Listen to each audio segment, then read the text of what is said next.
Hello my lovely people, कैसे हैं आप लोग। मुझे पता है आप लोग बहुत मस्त हैं। अगर आप नए हैं तो जल्दी से इस चैनल को सब्सक्राइब कर लीजिए। आपका एक सब्सक्राइब मेरे लिए बहुत कीमती है, तो दिल से सपोर्ट कीजिए, चैनल को सब्सक्राइब कर दीजिए। स्टोरी पसंद आए तो लाइक कीजिए, शेयर कीजिए। चलिए आज की स्टोरी स्टार्ट करते हैं। आज की स्टोरी है भूतिया सेक्रेटरी। विवेक और श्रद्धा की शादी को कुछ ही दिन बीते हुए थे और वो आज दोनों अपने हनीमून के लिए होटल में जा रहे थे। श्रद्धा, विवेक अभी होटल कितनी दूर है। विवेक, ज्यादा नहीं, बस यहाँ से 56 किलोमीटर दूर है। श्रद्धा, इतनी दूर, बस हम दोनों सही टाइम पर पहुँच जाए। मौसम बहुत ही खराब है, कहीं बारिश शुरू ना हो जाए। श्रद्धा के कहते ही जोर की बिजली कड़की और बारिश शुरू हो गई। विवेक कुछ और ही बोल देती, वो भी सच हो जाता। देखो ना, तुमने अभी कहा ही था कि बारिश शुरू हो गई। श्रद्धा, ऐसा कुछ नहीं है, मौसम तो पहले से ही खराब था। कोई भी अंदाजा लगा सकता था कि बारिश होने वाली है। दोनों हंसी मजाक करते हुए आराम से उस होटल की तरफ बढ़ रहे थे जहां विवेक ने उनके लिए रूम बुक किया था। लेकिन बारिश बहुत तेज होने लगी थी और अचानक पेट्रोल भी एंडिंग पर नजर आने लगा। विवेक, हे भगवान, ये फ्यूल इतनी जल्दी खत्म कैसे हो रहा है। श्रद्धा, तुमने चलने से पहले चेक नहीं किया था क्या। विवेक, हाँ मैंने किया था यार, लेकिन अब ये खत्म होने वाला है। विवेक ये देखकर हैरान था कि जब टैंक फुल करवाया था तो टैंक अचानक खाली कैसे हो रहा है। बस 5 मिनट और चलने के बाद उसकी कार रुक गई। श्रद्धा, क्या हुआ। विवेक, फ्यूल खत्म हो गया, अब हम होटल कैसे पहुंचेंगे। श्रद्धा, अरे देखो सामने भी एक होटल नजर आ रहा है। श्रद्धा ने उस गेट की तरफ इशारा किया जो कि कुछ ही कदम की दूरी पर नजर आ रहा था। होटल मिलॉज। उसका नाम पढ़ते ही विवेक के चेहरे पर डर सा दिखने लगा। श्रद्धा, हाँ देखो ना कितना अच्छा होटल है, आज रात यहीं रुक जाते हैं, सुबह यहाँ से चेकआउट कर लेंगे। विवेक पता नहीं होटल में जाने से क्यों कतरा रहा था, लेकिन श्रद्धा के आगे उसकी कहाँ चलने वाली थी, और वैसे भी उसके पास वहाँ रुकने के अलावा और कोई दूसरा रास्ता भी नहीं था। दोनों कार से उतरे और पानी से बचते हुए उस होटल के अंदर गए। रिसेप्शन से उन्हें रूम नंबर 108 की चाबी मिली। विवेक, कोई और रूम नहीं है, ये 108 ही क्यों दे रहे हो। श्रद्धा, अरे क्या हो गया, तुमने रूम नंबर 108 है तो इसमें क्या दिक्कत है वाली बात है, इसमें घबराने वाली क्या बात है। विवेक डर रहा था कि तभी श्रद्धा रिसेप्शन से चाबी ले ली और दोनों रूम नंबर 108 में पहुंचे।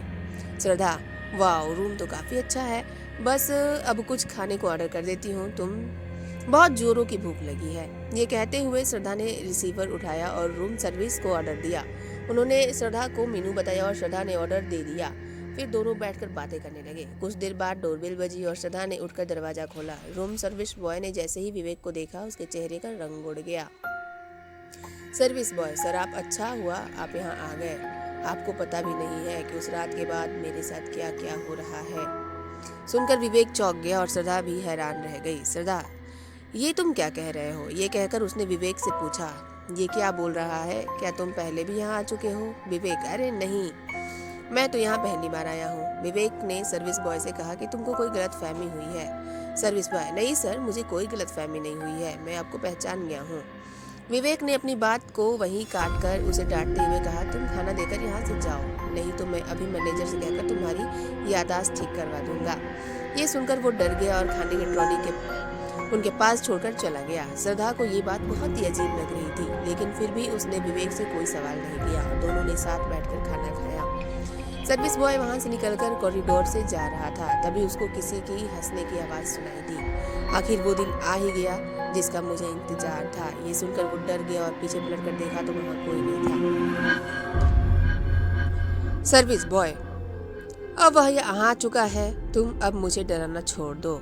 भूत, तेरे जिंदा रहने से मुझे कोई फायदा नहीं है, तू उसको यहाँ लेकर नहीं आया, मैंने ही उसको यहाँ रोकने के लिए मजबूर किया, अब तेरे जिंदा रहने का कोई मतलब नहीं।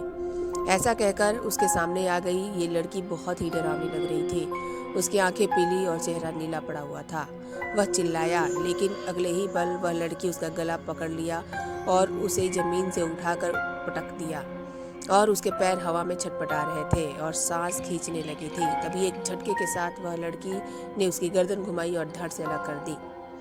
श्रद्धा, खाना तो बहुत ही टेस्टी था, मैं जरा वॉशरूम होकर आती हूँ। यह कहकर श्रद्धा उठी और वॉशरूम में चली गई। विवेक मोबाइल निकालकर उस होटल में कॉल करने लगा जहाँ उसने रूम बुक किया था। विवेक, यहाँ तो नेटवर्क भी नहीं है, आज ये मेरे साथ क्या क्या हो रहा है। श्रद्धा, क्या हुआ विवेक, तुम इतना परेशान क्यों दिख रहे हो। ये सुनकर विवेक ने श्रद्धा की तरफ देखा और उसको देखता ही रह गया। उसने रेड कलर के टॉप और शर्ट पहनी हुई थी। श्रद्धा उसकी तरफ देखकर मुस्कुरा रही थी। विवेक, वाओ, तुम तो बहुत ही अलग दिख रही हो। सुनकर वो उसके करीब गई और उसको गले लगा लिया। श्रद्धा, विवेक, तुम किससे बात कर रहे हो? किसी का कॉल आया है क्या? श्रद्धा की ये आवाज़ वॉशरूम से आ रही थी, जिसे सुनकर विवेक हक्का बक्का सा रह गया। अगर श्रद्धा वॉशरूम में है तो ये कौन है? ये कहकर वह अलग हो गया